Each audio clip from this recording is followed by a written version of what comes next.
வணக்கம் ஐயா. இந்த வீடியோல புதன் கிரகத்தை பத்தி பேசுங்க. ஐயா, புதன் பாத்தீங்கன்னா ஒரு அறிவுபூர்வமான கிரகம். புதன் ஒரு நுட்பமான கிரகம்.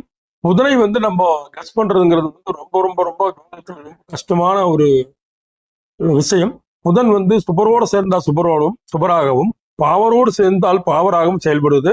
இது ஒவ்வொரு தனிப்பட்ட ஜாதகத்துக்கும் மாறுபடுறதுனால புதனை நம்ம சொல்வது கொஞ்சம் சிரமம் தான். இருந்தாலும் நான் எனக்கு தெரிஞ்ச வரைக்கும் நான் சொல்றேன்.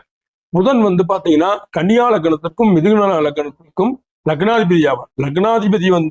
லக்னாதிபதி கிரகம் பெரும்பாலும் நன்மை செய்வார் என்ற அடிப்படையில கன்னியா லக்னத்தில் பிறந்தவர்களுக்கும் மிதுன லக்னத்தில் பிறந்தவர்களுக்கும் புதன் யோகத்தை செய்வதுண்டு.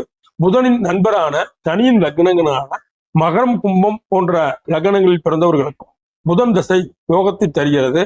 ஆனால் புதன் திசையில் கடனோ அல்லது ஏதோ ஒன்றோ கடன் அல்லது சர்வீஸ் வேலையில நம்ம ஒரு கவனமா ஈடுபடுறதோ அல்லது கடன் பெற்று ஒரு வீடு கட்டுறதோ அல்லது ஒரு நீண்ட கால ஒரு சொத்துக்களை வாங்குவதோ போன்றவை செய்து கொண்டால் புதன் தசையில கொஞ்சம் அது ஒரு நிவர்த்தி தான். அப்ப புதன் தசையில கண்டிப்பா கடன் ஆகுங்கிறது தான் ஒரு விதி. மகர கும்ப லக்னங்களில் பிறந்தவர்களுக்கும் புதன் ஒரு நல்ல யோகத்தை தருவார்.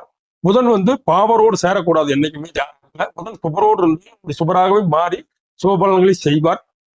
புதனுக்கு பாத்தீங்கன்னா கன்னியா லக்னம் மிதுன லக்னம் அவருடைய ஆட்சி வீடுகள். உச்ச வீடும் அதுதான், கன்னி தான் உச்ச வீடு.